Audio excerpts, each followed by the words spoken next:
اسألوا أهل الكوت، هم قصة مشهورة. أهل الكوت يقولون اجينا يم القاعدة الأمريكية على الطريق، لقينا أنه واحد جندي أمريكي لازم بيده كرتون، الكرتون بأكل طعام، بس طعامهم هم هذا المعلب بسكت ما أعرف إيش ما أعرف، المهم جاي يوزع فرد شيء. هذا الأمريكي يجي للزوار، واحد ياخذ منه 50 ما ياخذون من عنده، مو يخافون، يا اما يخاف خطر على روحه، يا اما خاف الاكل ما ينسجم مع الشريعه الاسلاميه، يخاف. وصل الخبر لاهل الكوت، يابا اكو هذا جاي يجي وجاي يوزع على الزوار وما اعرف ايش، تعالوا شوفوا القضيه شنو. اجوا يتجمهروا عليه جماعه، وبها تدخلت هم الحكومه الاداره المدنيه، الحكومه المحليه هم تدخلت. سالوه للامريكي، الامريكي قام يبكي، قالوا له انت ليش تبكي وليش هالشكل سويت؟ اخواني يعني احنا مو يوميه، يعني الشباب جاي يصعدون للطابق الفوق، يا ريت لو بس مو مثل البارحه تسوون هوسه، شويه اللي قدام ما اريد اسوي قيام، شويه الي للمنبر تدنوا، الله يرحم والديكم، الاجر على قدر المشقه، على كيفكم بهدوء تدنوا للمنبر، الله يرحم والديكم.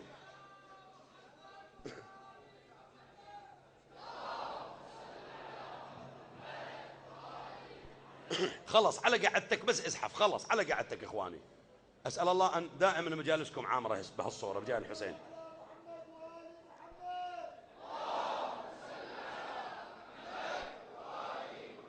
بس هدوء جزاكم الله خير، هدوء، اذكروا محمد وآل محمد. صلى الله عليه وسلم. زين، انت جاي على الشيعة ذول زوار الأربعين، يقول قام يبكي فترة من الزمن، صاح للمترجم تعال سولف وياهم، دا يحكي لهم، يقول لهم العام الماضي بهيج أيام الأربعينية وزيارة أبي عبد الله الحسين، أنا واقف بباب القاعدة الأمريكية، سألت قلت هذول الناس وين رايحين؟ المترجم قال لي ذول الناس رايحين يزورون الإمام الحسين ابن علي ابن أبي طالب. بويا من الحسين؟ شوية سولفت له، يقول المترجم شوية حكيت له عن الحسين، يقول هذا واقف يمي بكى، قال أنا صار لي 8 سنوات ما عندي بيبي، ما عندي طفل، ما عندي طفل، ما يقولون من ذنوبهم، مو احنا هسه من قلت لك ايش قد اكو شحه بالاطفال الان، ايش قد اكو ناس يعني جاي يعالجون مستشفيات العقم وغيره، لكن من كثره الذنوب الله سبحانه وتعالى جاي يقرض النسل شوي شوي مع الاسف. وما ادري هم هو يمكن عقاب الهي، ما ادري، يمكن ما اعرف، على العموم الحكي الى تفاصيل. فيقولون هذا قال انا صار لي 8 سنوات ما عندي اطفال، وتوسلت الله بهذا الرجل اللي جاي يروحوا له مشي، ذول الناس اللي جاي يروحون يجددون عهد إله، توسلت إلهي بحق هذا الرجل اللي اسمه الحسين، أريد أنا طفل. هو الرجل نصراني، ولكن بعد مرور شهر يقول أنا بهذا الشهر كل ما أنام أتعلق بهذا الرجل اللي مشوا إلى الملايين إلى قبره، كل ما أنام أتعلق به، كل ما أنام أتعلق أكثر.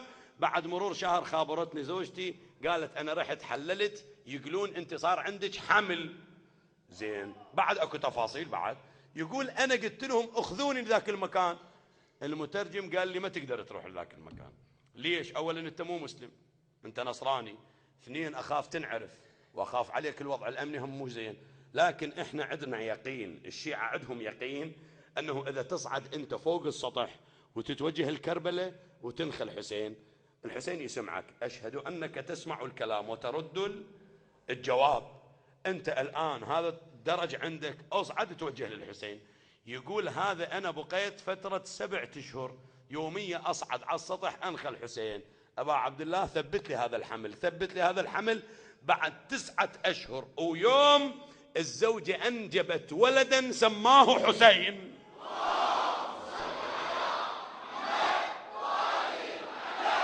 هاي بركة الحسين يا شباب. الآن أنت في مجلس الحسين تسأل من الله بحق الحسين، وعندك قلب سليم وفطرة سليمة ونية صادقة، أقسم بالله وأنا على منبر الحسين ما ترجع فارغ، بس صفي قلبك، بس خلي نفسك تتنظف، وعلى هاي دموعك تقلب موازين الكون. إذا قلت له إلهي بحق الحسين بس كون قلبك سليم. ها أمريكي مسيحي يتوسل الله بالحسين. الإمام الصادق يوم من الأيام يدخل عليه أحد أصحابه